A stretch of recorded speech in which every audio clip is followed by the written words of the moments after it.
Hello everyone.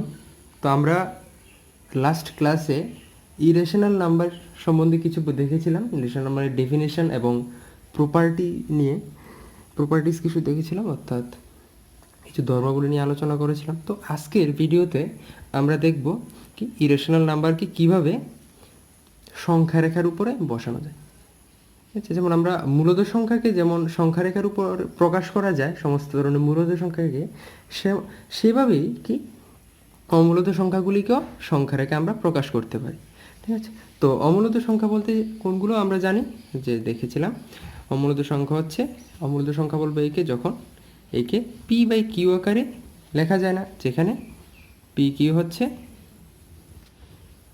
Integers অখণ্ড সংখ্যা এবং Q not equal to 0।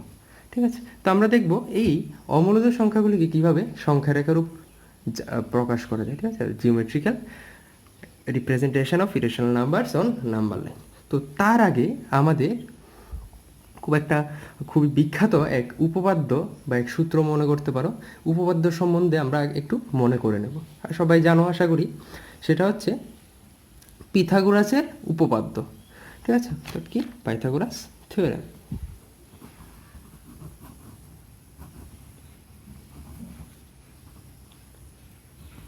Pythagoras theorem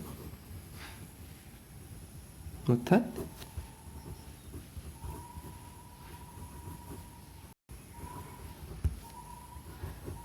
পিথাগোরাসের উপপাদ্য। তো পিথাগোরাসের উপপাদ্যতে কি বলা আছে একটু আমরা চট করে দেখে নিই। সেটা হচ্ছে যখন একটা ত্রিভুজ, যখন আমরা নিই একটা সমকোণী ত্রিভুজ, রাইট অ্যাঙ্গেল ট্রায়াঙ্গেল,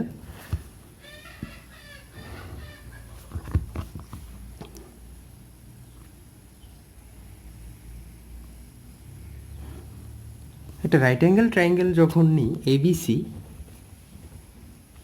যেখানে অ্যাঙ্গেল বি হচ্ছে 90 ডিগ্রি রাইট অ্যাঙ্গেল, এবং এ বি হচ্ছে ভূমি যদি আমি ধরে নিই বি ইউনিট, বি একক, আর লম্ব হচ্ছে এ একক যদি নিই, এবং তাহলে আমরা যে লম্বের যে বিপরীতে যে লাইনটা থাকে বাহুটা, তাকে বলে আমরা হাইপোটেনিয়াস। আমরা এল ইউনিট যদি ধরে নিই, তখন কি বলেছি পিথাগোরাসের উপপাদ্যতে, তখন বলা হয় যে এই হাইপোটেনিয়াস স্কোয়ার অর্থাৎ এল স্কোয়ার হয়ে যায় যে বাকি যে দুটো আছে, অর্থাৎ বেস অ্যান্ড পারপেন্ডিকুলার, অর্থাৎ বি স্কোয়ার প্লাস এ স্কোয়ারের সমান হয়ে যায়। এটা বলা আছে পিথাগোরাসের থিওরেমে।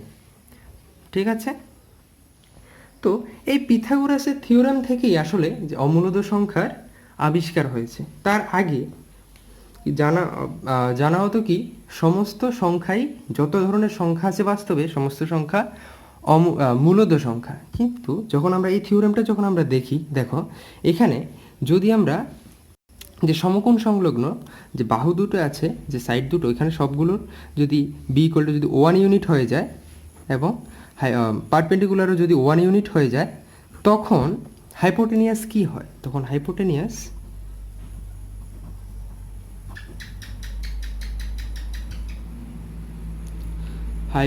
হয়ে যাচ্ছে কি এল স্কোয়ার হবে কত?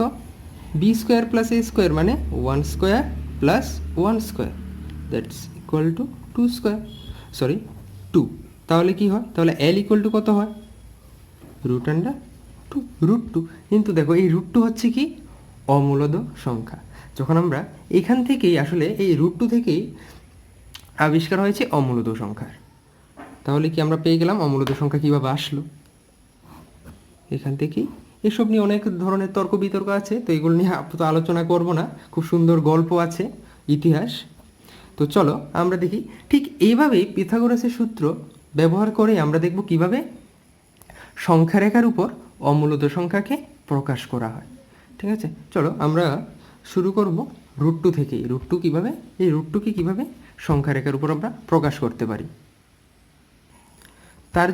তার জন্য আমরা কি করব? তার জন্য আমরা প্রথমে আমরা যে সংখ্যারেখা নাম্বার লাইন, যে কোনো একটা সংখ্যারেখা আমরা এঁকে নেব, যেখানে কি এটা হচ্ছে মূল বিন্দু ও 0, তারপর ডান দিকে আছে 1 2, এভাবে চলবে 3, এবং বাঁ দিকে -1 -2 -3 হবে। চলতে থাকবে। তো এখানে আমরা কি করব, দেখো এখানে √2 যখন বের করেছিলাম এখানে কি হয়েছে, বেস ভূমি হচ্ছে 1 একক আর লম্ব হচ্ছে একক। এভাবেই আমরা কি করব, আমরা প্রথমে নেব এখানে 1 একক একটা জায়গা নেব, এতটুকু 1 একক। তো এখানে কি করব আমরা, এই যে 1, এখানে আমরা একটা পারপেন্ডিকুলার অর্থাৎ একটা লম্ব এঁকে ফেলবো। তো লম্ব তোমরা আঁকতে পারো, তোমরা কম্পাস ইউজ করে আঁকতে পারো, প্রোটেক্টর ইউজ করে আঁকতে পারো। তো যাই হোক আমি এঁকে ফেলছি এখানে আপাতত একটা পারপেন্ডিকুলার এখানে আঁকবো। এই পারপেন্ডিকুলার থেকে আমি 1 ইউনিট কেটে নেব। হ্যাঁ, এই 1 ইউনিটকে কি করব আমরা, এখানে বেস তো 1 ইউনিট নিলাম, এই 1 ইউনিটের সমান করে যে পারপেন্ডিকুলার লম্ব থেকে আমরা 1 ইউনিট কেটে নেব। ঠিক আছে, তো আমরা এগুলিকে আমরা পয়েন্ট আউট করে ফেলতে পারি, ও একে এ, এটা হচ্ছে বি। তখন দেখো এটা হচ্ছে 1 ইউনিট 1 একক, এটা হচ্ছে 1 ইউনিট। তখন আমরা যদি এই ও বি যোগ করে দিই, অ্যাড যখন করে দিই তখন কি হয়, একটা ট্রায়াঙ্গেল হচ্ছে। ও এ যোগ করে দিলে কি হচ্ছে, এখানে এই পয়েন্টে এই অ্যাঙ্গেলটা হয়ে যাচ্ছে, কোনটা হয়ে যাচ্ছে 90 ডিগ্রি। তাহলে যে আমরা ট্রায়াঙ্গেল পাচ্ছি ও এ বি, এই ও এ বি ট্রায়াঙ্গেলের বেস ভূমি কত হচ্ছে 1 ইউনিট, বি ইকুয়াল টু কত হচ্ছে, দেখো B equal to 1 unit, and A যদি আমি দেখি পারপেন্ডিকুলার এ ইকুয়াল টু কত হচ্ছে 1 ইউনিট। ঠিক আছে, তাহলে হাইপোটেনিয়াস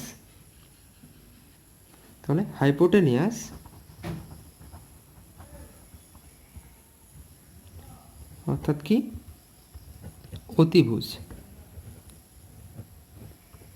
অতিভুজেই এল, যে এল স্কোয়ার কত হয়ে যাবে,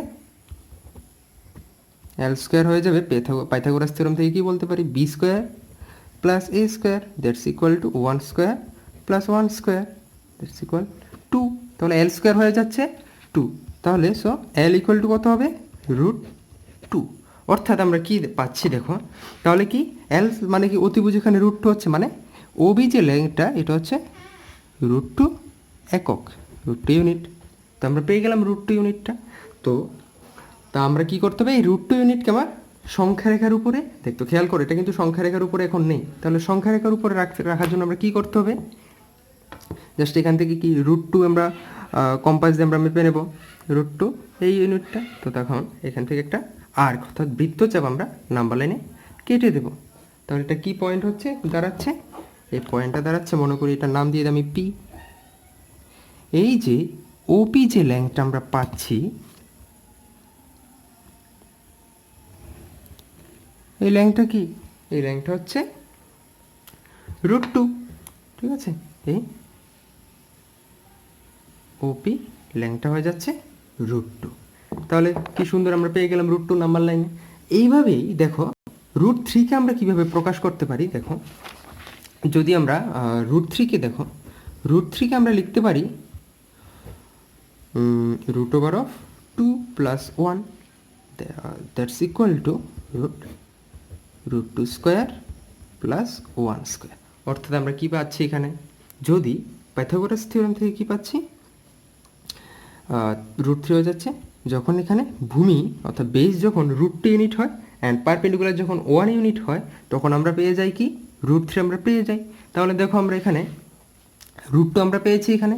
তো এখানে যদি আমি খুব সুন্দরভাবে লক্ষ্য করো, এখানে যদি আমি একটা পারপেন্ডিকুলার যদি আমরা ড্র করি, তোমরা কম্পাস দিয়ে ইউজ করে করতে পারো বা প্রোটেক্টর চাঁদা ইউজ করে করতে পারো। তো আমি এখানে আপাতত এঁকে ফেলছি। তো এখান থেকে যদি আমি 1 ইউনিটের সমান করে কেটে নিই, দেখো এই 1 ইউনিটের সমান করে যদি আমরা বি পয়েন্ট থেকে এখানে কেটে নিই, তাহলে এই পয়েন্টটার নাম যদি আমি দিই সি, যদি আমি দিই সি, আর আমি ওসি যদি জয়েন করি, তাহলে আমি কি পাচ্ছি, এটা হচ্ছে 1 ইউনিট আর এটা হচ্ছে কি, তাহলে ওসি কত হবে, এখান থেকে আমরা দেখতে পাচ্ছি ওসি হয়ে যাবে √3 ইউনিট। √3 ইউনিট। √3 ইউনিট যখন হয় তাহলে আমরা পেয়ে গেলাম কীভাবে √3 বের করতে হয়। তো রুট থেকে বাস আমি এখানে √3 ইউনিটটা মেপে নাম্বার লাইনে মূল বিন্দু থেকে টেনে দেব।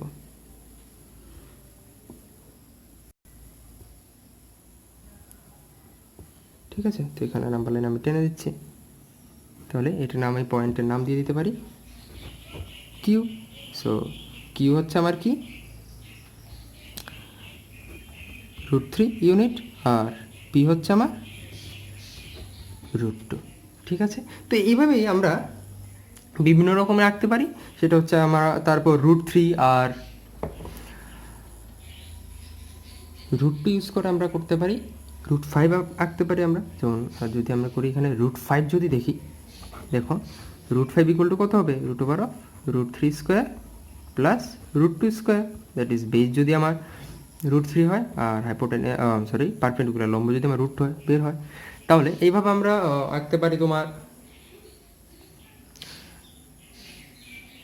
√10 আমরা আঁকতে পারি। √10 দেখো এটা আরও সুন্দর, যখন আমরা √10 যদি আঁকি, 10কে আমরা কীভাবে প্রকাশ করতে পারি, দেখো 9 + 1 that's equal two 3 square plus 1 square. তাহলে √10 কত হবে, √3 স্কোয়ার প্লাস 1 স্কোয়ার। অর্থাৎ আমরা যদি √10 যদি √10 কিন্তু অমূলত সংখ্যা, কারণ এগুলো কিন্তু বর্গমূল নেই, তো √3 স্কোয়ার 3 স্কোয়ার প্লাস 1 স্কোয়ার আমরা করতে পারি। অর্থাৎ বেসটা যদি আমরা 3 ইউনিট রাখি, এই বেসটা যদি আমি 3 ইউনিট রাখি আর হাইপোটেনিয়াস পারপেন্ডিকুলারটা যদি আমি কত রাখি 1 ইউনিট রাখি, তাহলে 3 square plus 1 square that's equal two 10 হয়ে যাবে।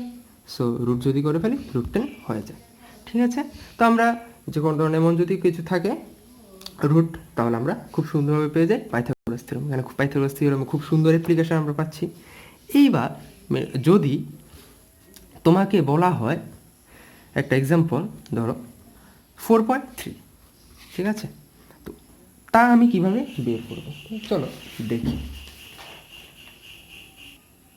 দেখো 4.3কে কীভাবে করে গত আগেরটা কী ছিল, √3 ছিল, √10 ছিল, এগুলো কী ছিল, ইন্টিজার ছিল, পজিটিভ ইন্টিজার। আচ্ছা, এখানে আরেকটা কথা বলতে ভুলে গেছি, চলো সেটা হচ্ছে কি, তুমি পজিটিভ জিরোর যখন পজিটিভ সাইডে নিলে ধনাত্মক দিকে, তখন আমরা কি √2 পেলাম, প্লাস √2 কারণ আমরা ধনাত্মক পেলাম কারণ লেন্থ। ঠিক আছে, তো এবার আমরা যদি লেফট সাইডে যদি নিই, আমি লেফট হ্যান্ড সাইডে ঋণাত্মক দিকে যদি নিই, যেমন এটা যদি আমি √2 যদি আমি ঋণাত্মক দিকে নিই, তাহলে কি হয়, √2 যখন ঋণাত্মক দিকে যখন আমরা নেব, তখন এটা কি, এই ল্যাংটা তো √2, তাহলে এই যে পয়েন্টটা পাচ্ছি এটা বলা হচ্ছে -√2। এই যে অমূলত যে বিন্দুগুলি পেলাম আমরা √3, √2, -√2, এই পয়েন্টগুলোকে বলা হয় ইরেশনাল পয়েন্ট বা অমূলদ বিন্দু। অমূলদ বিন্দু, ঠিক আছে। তো চলো আমরা √4.3 আমরা বের করি। তো √4.3 ক্ষেত্রে কি হচ্ছে, √4.3 ইন্টিজার, পজিটিভ ইন্টিজার না, এগুলো হচ্ছে কি ডেসিমাল, দশমিক আকারে আছে। ঠিক আছে, তো এগুলিকে যদি আমরা নিই তাহলে এগুলিকে পাচ্ছি না। তো এগুলিকে কীভাবে নিতে হয়, দেখো আমি আগে প্রসেসটা দেখিয়ে দিচ্ছি, তারপর আমি বলবো এটা আসলে ঠিক কিভাবে হচ্ছে, আমরা প্রমাণ করব। তার জন্য আমাদের কি করতে হবে, ফার্স্ট অফ অল যে আমি 4.3 বলেছে, আমি 4.3 ইউনিট আগে আমার এখানে ড্র করতে হবে। ঠিক আছে, দ্যাট ইজ আমি স্কেল দিয়ে 4.3 ইউনিট নিচ্ছি।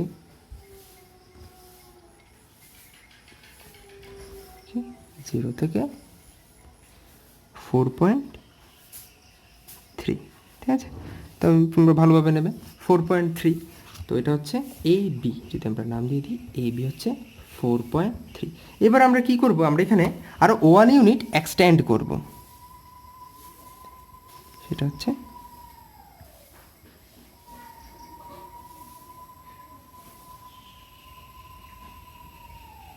ঠিক আছে, দ্যাট ইজ এই লেংথটা।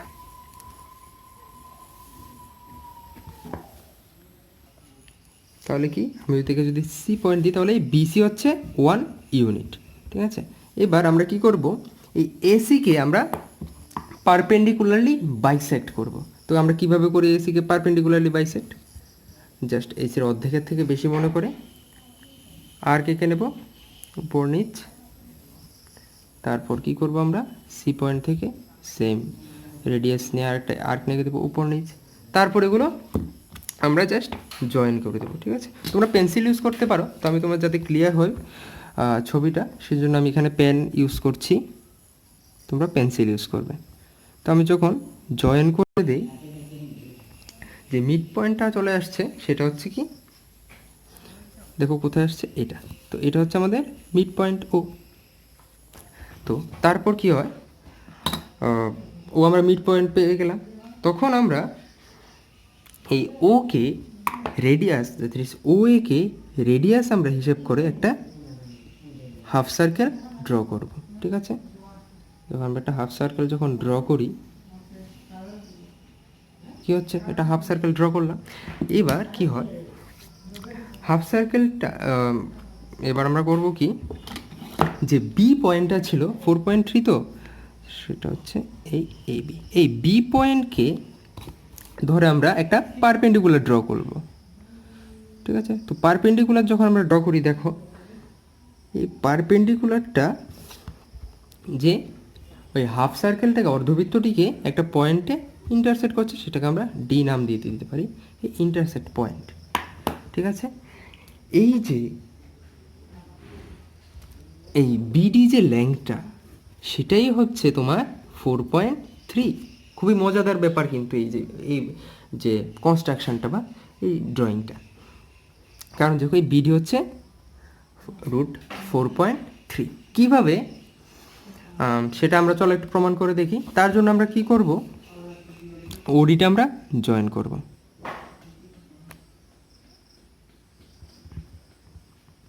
ওডি যখন জয়েন করছি, এটা কি পারপেন্ডিকুলার আমরা পেয়েছি, সো ওডিবি হচ্ছে কি সমকোণী ত্রিভুজ। তাহলে এই সমকোণী ত্রিভুজের ওডি কত হবে, ওডি হবে তোমার যে ওডি লেংথটা, ওডিটা হচ্ছে কত, যে ওডি যে লেংথ, ওডি লেংথ হবে, চলো ওডি লেংথ হচ্ছে এসি এর অর্ধেক, কারণ এটা কি ব্যাসার্ধ, এটাও ব্যাসার্ধ, সেম লেংথ, ওডি আর ওসি সেম, তাহলে ওইটা কি এসি এর অর্ধেক। সো ওডি ইকুয়াল টু, খুব সুন্দর প্রমাণ দেখো এখানে, OD is equal to half into AC, that's equal to কত হবে, এসি আসলে কত, এসিটা আসলে কি 4.3 ইউনিট প্লাস এক্সটেন্ড যে করেছিলাম 1 unit, that is 4.3 plus 1, that's equal two 5.3/2। ঠিক আছে, তারপর রয়েছে আমার যে ওডি পেলাম, হ্যাঁ, তারপর আছে আমাদের ও বি লেংথ, তা আমাদের দরকার ও বি লেংথ। তো ও বি লেংথটা কত হচ্ছে এখানে, ও বি হচ্ছে কি অর্ধেক, দ্যাট ইজ এসির অর্ধেক, ওসি থেকে 1 ইউনিট কম, মানে কি ওসি কত, হাফ কত হচ্ছে তোমার 5.3/2 মাইনাস 1 ইউনিট কম, -1 ইউনিট। তাহলে কত হচ্ছে দেখো, যদি আমি চল দিই 5.3 - 2/2, দ্যাটস ইকুয়াল টু 3.3/2 ইউনিট। ঠিক আছে, তো আমরা পেলাম 3.3/2 ইউনিট, এটা হচ্ছে ওডি পেলাম, ওবি পেলাম, ওবি। তাহলে আমার কি বিডি ইকুয়াল টু কত হবে, আমি যদি পাইথাগোরাস থিওরেম যদি ইউজ করি, তাহলে BD square plus OB square is equal to OD square. আমরা পাইথাগোরাস থিওরেম থেকে পেয়েছি অতিভুজ স্কোয়ার ইকুয়াল টু লম্ব স্কোয়ার প্লাস ভূমি স্কোয়ার। সো বিডির ভ্যালুটা কত আমরা জানি না, so BD square is equal to কত, OD square plus OB square, that's equal to ওডির ভ্যালু কত আমরা পেয়েছি, ওডি ইকুয়াল টু পেয়েছি 5.3/2 whole square plus 3.3/2 whole square, এটা হচ্ছে BD square, that's equal to কত হচ্ছে, আমরা যদি চলে ফেলি 4, that is 5.3 whole square plus 3.3 whole square, so BD square is equal to, so এখান থেকে আমরা যদি বিডির ভ্যালুটা দেখি, তো আমরা এখানে যদি ক্যালকুলেশন যদি করি, তো আমরা যখন এভাবে করি, আচ্ছা ঠিক আছে একটু ভুল করেছি, এটা হবে তোমার মাইনাস, এখানে হবে যে কোনো পক্ষান্তর যখন করব মাইনাস হবে মাইনাস এত। তো আমরা এখানে ক্যালকুলেশন করি, তা হয়ে যায় 17.2 divided by 4, that's equal to 4.3। এটা হচ্ছে BD square equal to, so BD equal to কত হয়ে যায় √4.3। ঠিক আছে, তো আমরা চলে আসলো কীভাবে বোঝা গেল, এটা হচ্ছে √4.3টা ভ্যালু। ঠিক আছে, তো আমরা কি করি এখানে, তো আমরা এই লাইনটা যখন আমরা নাম্বার লাইনে যখন পুট করি, চলো তার আগে একটু বাড়িয়ে নিই, এটাকে বাড়িয়ে নিই একটু। তো কী করতে হবে, এবার আমরা এই বিডি লাইনটাকে নেব, নিয়ে আমরা যখন এটা নাম্বার লাইনে যদি আমরা রেখে দিই অনুভূমিকভাবে, তখন এই যে ই পয়েন্ট, এই বি হচ্ছে আমাদের √4.3। ঠিক আছে, তো আমরা এইভাবে বোঝা গেল। তো আমরা এইভাবে যে আগে যে বের করেছি √2, √3, √5, ওইগুলো আমরা ঠিক এইভাবে আমরা এখানে বের করতে পারবো। ঠিক আছে, তো প্রসেসটা কি বলে দিচ্ছি। প্রসেসটা যদি তোমাকে, যেমন মনে করো √5 ভ্যালু যদি তোমাকে বের করতে বলে, তাহলে তুমি কি করবে, প্রথমে 5 ইউনিটের একটা লাইন তুমি আঁকবে, তারপর সেই 5 ইউনিট থেকে 1 ইউনিট বাড়িয়ে একটু বাড়িয়ে দেবে। ঠিক আছে, যে তাহলে এসি লাইনটা পেলে, তারপর ওই লাইনটার আমরা মিড পয়েন্ট বের করব, ও পয়েন্টটা। তো মিড পয়েন্ট কীভাবে বের করতে হয় আমরা জানি। তো মিড পয়েন্ট বের করার পর আমরা ওই মিড পয়েন্টকে সেন্টার ভেবে আমরা কী হচ্ছে, তাহলে হাফের ও এ রেডিয়াস দিয়ে একটা হাফ সার্কেল অর্থাৎ অর্ধবৃত্ত আমরা অঙ্কন করব। তো অর্ধবৃত্ত থেকে তারপরে যে বি পয়েন্টটা, বি পয়েন্ট থেকে একটা লম্ব পারপেন্ডিকুলার আমরা ড্র করব, যেটা এই অর্ধবৃত্তকে একটা পয়েন্টে ইন্টারসেক্ট করবে। সেটা পয়েন্ট মনে করো ডি নাম দিয়ে দিলে, তখন এই যে বিডি ল্যাংটা, সেই বিডি ল্যাংটাই হবে কি আমাদের রিকোয়ার্ড যে নাম্বারটা চাইছি ইরেশনাল নাম্বার, সেই নাম্বারটার লেন্থটা। ঠিক আছে, তারপর আমরা ওই রেডিয়াস আর্ক নিয়ে ওই রেডিয়াস একটা আর্ক আমরা ড্র করে দেবো, তো আমরা পেয়ে যাব BE. So BE is equal to এখানে কত হচ্ছে 4.3 √। ঠিক আছে, তো আমরা পেলাম। তাহলে আগেরগুলো আমরা এখানে এইভাবেই বের করতে পারবো। তো আমরা এইভাবে হয়, তো তোমরা হোমওয়ার্ক হিসাবে লিখে দিতে পারো, homework represent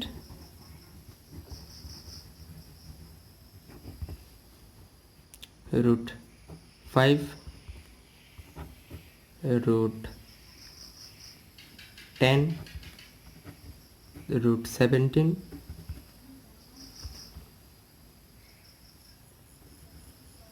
on number line. তারপর করতে আরেকটা হচ্ছে রিপ্রেজেন্ট √8.4, 10.2 on নাম্বার লাইন। ঠিক আছে, তো বোঝা গেল আমরা কীভাবে আমরা নাম্বার লাইন দিতে পারি, অর্থাৎ কি সমস্ত অমূলদ সংখ্যাগুলিকে আমরা নাম্বার লাইনে আমরা রাখতে পারি।